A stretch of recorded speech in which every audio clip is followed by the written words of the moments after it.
Dear students, आज हम लोग देखेंगे कॉन्ट्रैक्ट में नया topic contract of bailment. Contract of bailment के जो प्रोविजंस हैं वो सेक्शन 148 से लेकर 171 तक दिए हुए हैं। उपनिधान की संविदा ऐसे जो है हिंदी में कहा जाता है, और इसके जो प्रावधान हैं वो धारा 148 से लेकर 171 तक दिए हुए हैं। इससे पहले हम लोगों ने जो टॉपिक जो देखा था वो था आपका कॉन्ट्रैक्ट ऑफ गारंटी के बारे में। उसमें हम लोग काफ़ी कुछ देख चुके हैं, और इसमें आज जो नया टॉपिक है इसमें हम लोग पहले कॉन्ट्रैक्ट ऑफ बेलमेंट को समझेंगे कि कॉन्ट्रैक्ट ऑफ बेलमेंट क्या है, और साथ ही साथ जो है बेलमेंट की जो पार्टीज़ हैं उनके क्या राइट्स होंगे, क्या ड्यूटीज़ होंगे, इसके बारे में भी हम लोग देखेंगे। इंपॉर्टेंट टॉपिक है, आपसे पूछा जाता है। तो कॉन्ट्रैक्ट ऑफ बेलमेंट जो है पहले हम लोग साधारण शब्दों में समझने होता है क्या, फिर हम लोग लीगल उसमें चलेंगे टर्म में कि क्या है। देखिए, कॉन्ट्रैक्ट ऑफ बेलमेंट में होता है क्या है कि एक व्यक्ति जो है दूसरे व्यक्ति को कुछ सामान देता है, और इस सामान को इस संविदा के साथ दिया जाता है कि जैसे ही उस सामान का वो प्रयोग कर लेगा, उसका उद्देश्य समाप्त हो जाएगा, उसके बाद उस सामान को वो जो है उस व्यक्ति को वापस कर देगा। सपोज जैसे मैं आपको जो है, आप मेरी गाड़ी मुझसे मांगने आते हैं, कहते हैं कि मुझे कुछ देर के लिए गाड़ी चाहिए, और मैं अपनी चाबी देता हूँ, मैं बोलता हूँ ठीक है आप ले जाइए, और जब आपका काम हो जाए तो मुझे वापस कर दीजिए। तो ये जो है आपका उपनिधान की संविदा कहलाएगी, कॉन्ट्रैक्ट ऑफ बेलमेंट कहलाएगा। तो कॉन्ट्रैक्ट ऑफ बेलमेंट में सिंपल कुछ नहीं होता है, एक व्यक्ति जो है दूसरे व्यक्ति को कोई सामान जो है इस उद्देश्य के साथ देता है कि जैसे ही उसका उद्देश्य पूरा होगा वैसे ही उस सामान को वापस कर दिया जाएगा उस व्यक्ति को, या जैसा वो कहे वैसा उस वस्तु के साथ व्यवहार किया जाएगा। जैसे मान लीजिए कई बार होता है रिटर्न करने के ना कह दिया जाता है ठीक है आपका जब यूज़ पूरा हो जाए तो फला फला के पास जाकर रख देना गाड़ी, और मैं उससे ले लूँगा। तो इस तरह से भी हो सकता है, ज़रूरी नहीं रिटर्न करने के लिए कहा जाए, कुछ और कार्य करने के लिए भी उस वस्तु के साथ कहा जा सकता है। तो यहाँ पर जो सेक्शन 148 है उसमें जो परिभाषा दी है वो इसी प्रकार दी हुई है कि उपनिधान जो है एक व्यक्ति द्वारा दूसरे व्यक्ति को किसी माल का इस शर्त पर परिधान है कि जैसे ही उस वस्तु का उद्देश्य पूरा हो जाएगा वैसे ही उस वस्तु को वापस कर दिया जाएगा, या जैसा कहा जाए वैसा उस वस्तु के साथ व्यवहार किया जाएगा। तो यहाँ पर जो व्यक्ति वस्तु दे रहा है वो आपका कहलाता है उपनिधाता, और जिसको वस्तु दी जाती है वो कहलाता है उपनिहिती। मीन्स जो आपका यहाँ पर जो ज़रूरी चीज़ है वो क्या है, there should be delivery of goods by one person to another person. एक व्यक्ति से दूसरे व्यक्ति को किसी सामान का आदान प्रदान होना चाहिए, ठीक है। दूसरी चीज़ यहाँ पर इम्पॉर्टेंट क्या है, दूसरी चीज़ इम्पॉर्टेंट है कि जो ये डिलीवरी जो की जा रही है ये कैसी है, इट इज़ टेम्परेरी डिलीवरी। ये जो है आपका टेम्परेरी है, ये परमानेंट नहीं है। यहाँ पर जो सामान दिया जा रहा है वो प्रयोग करने के उद्देश्य से दिया जा रहा है, और उसके बाद ये इसमें संविदा रहती है, संविदा के साथ वो सामान दिया जाता है कि जब उद्देश्य पूरा हो जाएगा तब उस सामान को वापस कर दिया जाएगा। तो यहाँ पर जो व्यक्ति देता है सामान वो आपका कहलाता है बेलर, और जिसको सामान दिया जाता है वो आपका कहलाता है बेली, ठीक। तो उपनिधाता और उपनिहिती बोला जाता है। तो सेक्शन 148 में यही परिभाषा दी हुई है जो मैंने अभी आपको बताई। उसको एक बार हम रीड आउट कर देते हैं। देखिए इसमें बेरेक्ट से, उपनिधान एक व्यक्ति द्वारा दूसरे व्यक्ति को किसी प्रयोजन के लिए इस संविदा पर माल का परिधान करना है कि जब वह प्रयोजन पूरा हो जाए तब वैसे लौटा दिया जाएगा, या उसे प्रदान करने वाले व्यक्ति के निर्देशों के अनुसार अन्यथा व्यनित कर दिया जाएगा। माल का परिधान करने वाला व्यक्ति उपनिधाता कहलाता है। वह व्यक्ति जिसको परिदत्त किया जाता है वह उपनिहिती कहलाता है। यहाँ पर इंग्लिश में भी इसे रीड आउट कर देता हूँ मैं बेरेक्ट से। A bailment is the delivery of goods by one person to another for some purpose upon a contract that they shall, when the purpose is accomplished, be returned or otherwise disposed of according to the directions of the person delivering them. The person delivering the goods is called the bailer. The person to whom they are delivered is called the bailee.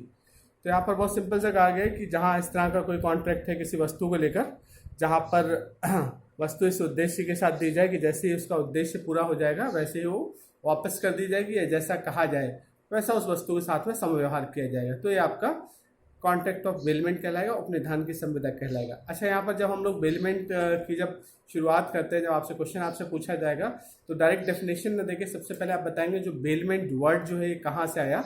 तो bailment word जो है ये आपका एक French term है baler. French word है आपका baler. ये आपका बेलर से बना हुआ है। बेलर का अर्थ होता है टू गिव, देना, देना या सौंपना। तो यहाँ पर जब आप स्टार्टिंग करेंगे कॉन्ट्रैक्ट ऑफ बेलमेंट की, तो सबसे आप बताएंगे कि जो बेलमेंट, जो उपनिधान शब्द जो है, बेलमेंट वर्ड जो है आपका इंग्लिश टर्म है, और ये फ्रेंच वर्ड जो है बेलर उससे लिया हुआ है, और उस बेलर का शाब्दिक अर्थ होता है देना। बेलमेंट की फिर आप परिभाषा समझा देंगे 148 के अकॉर्डिंग जो मैंने आपको बताई। फिर उसमें जो है आप उस जो परिभाषा को जो आप ब्रेक कर देंगे अलग अलग पार्ट में उसको, और फिर बता देंगे कि उपनिधान की संविदा के निम्नलिखित आवश्यक तत्व हैं। पहला आप बता दीजिएगा कि उपनिधान की संविदा में एक व्यक्ति के द्वारा दूसरे व्यक्ति को वस्तु का परिधान होना चाहिए, राइट। दूसरा आप बताएंगे जो परिधान है वस्तु का वो अस्थायी तौर पर होना चाहिए, टेम्पररी होना चाहिए।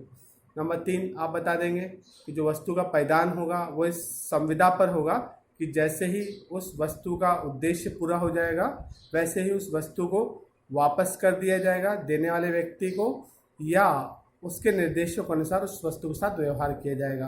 तो यहाँ पर आप इस तरह से परिभाषा को ब्रेक कर देंगे पार्ट्स में और फिर उनको समझा देंगे, ठीक है, तीनों चीज़ों को। देन इसके बाद जो है आपको इसमें बताना है काइंड्स ऑफ बेलमेंट, कि बेलमेंट के प्रकार कौन कौन से होते हैं। अच्छा, बेलमेंट के प्रकार से पहले मैं आपको बता दूं कि आप डेली रूटीन में आपका कॉन्ट्रैक्ट ऑफ बेलमेंट होता है। जैसा कि मैंने बताया कि बेलमेंट में क्या होता है, एक व्यक्ति दूसरे व्यक्ति को वस्तु का परिधान करता है इस उद्देश्य के साथ में कि जब उसका उद्देश्य पूरा हो जाए वस्तु का, उसका प्रयोग पूरा हो जाए तो उसे वापस कर दिया जाए। तो आप अपने फ्रेंड से, आप अपने मित्र से पेन मांगते कि यार जो है मुझे पेन देना, मेरा पेन खत्म हो गया, मैं अभी लिख लूँ फिर मैं आपको वापस कर दूंगा। It is also a contract of bailment, ये भी उपनिधान की संविदा है। आप अपने दोस्त से गाड़ी की चाबी मांगते कि लाओ मैं भी चौराहे तक होकर आता हूँ, ये भी कॉन्ट्रैक्ट ऑफ बेलमेंट है। आप मैकेनिक को अपना सामान बनने के लिए देते हैं, घड़ी बनने के लिए देते हैं, ये भी कॉन्ट्रैक्ट ऑफ बेलमेंट है।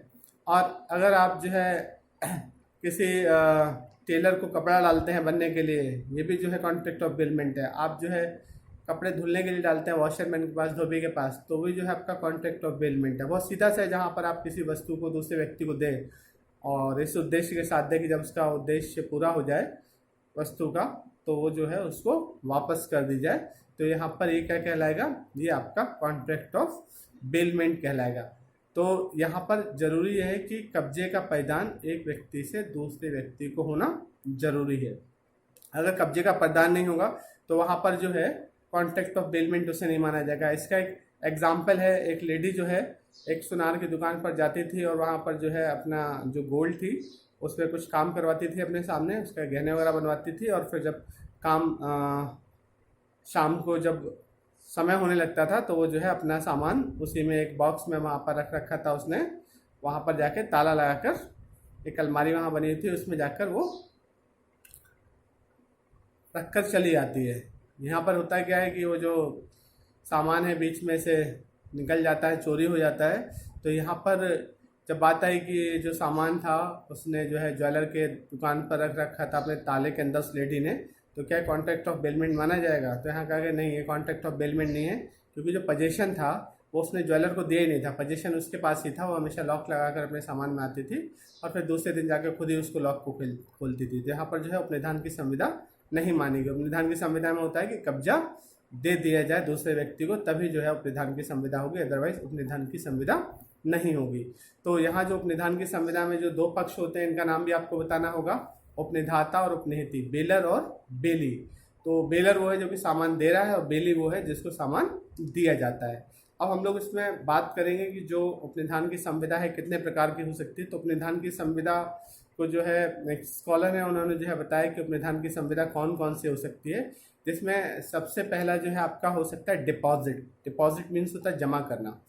तो डिपॉजिट जैसे आपने देखा होगा जब आप रेलवे स्टेशन वगैरह पे जाते हैं तो वहाँ क्लॉक रूम बना होता है, अमानती घर लिखा होता है, तो वहाँ पर आप सामान जमा कर सकते हैं कुछ समय के लिए और उसके बदले में वो लोग पैसा लेते हैं, आपसे चार्ज करते हैं। तो अमानती गृह में क्लॉक रूम में जो आप जो आप सामान जमा करते हैं तो वो भी जो है वहाँ पर आपके बीच में और रेलवे स्टेशन वाले के बीच में आप एक कॉन्ट्रैक्ट हो जाता है, वो हो जाता है कॉन्ट्रैक्ट ऑफ बेलमेंट, राइट। तो पहला जो इसमें एक उन्होंने प्रकार बताया वो है डिपॉजिट।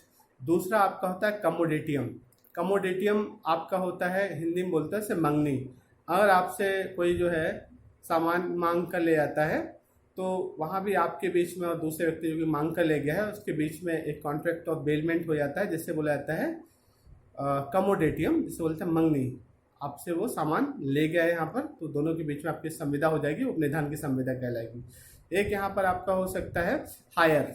हायर होता है किराए पर लेना देना किसी सामान को। आप सामान किराए पर लेके आते हैं कई बार, तो यहाँ पर जब आप सामान किराए पर लेकर आ रहे हैं उसके बाद आप उसे वापस भी करते हैं, स्वाभाविक सी चीज़। जैसे टेंट हाउस का सामान है या गाड़ी है, बहुत सारी चीज़ आप लेकर आते हैं किराए पर, तो उसके बाद वापस भी उसे करना होता है। तो यहाँ भी हायर जो है, जिसे बोलते हैं किराए पर जो लेन देन होता है, वो भी जो है एक प्रकार का अपना उपनिधान की संविदा है।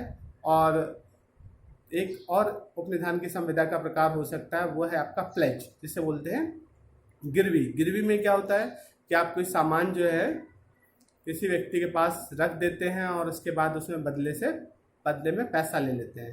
तो यहाँ पर जब आप सामान उसके पास रख रहे हैं और पैसा उससे उठा ले रहे हैं, तो यहाँ भी क्या हुआ, आपके बीच में और उस व्यक्ति के बीच में एक जो है कॉन्ट्रैक्ट हुआ। ये आपका उपनिधान का ही एक प्रकार है। एक तरह से आपने उसका सामान का जो है उपनिधान ही किया है, आपने यहाँ पर उसे जो गुड्स है उसको बेल किया है यहाँ पर, तो आप दोनों के बीच में कॉन्ट्रैक्ट ऑफ बेलमेंट माना जाएगा।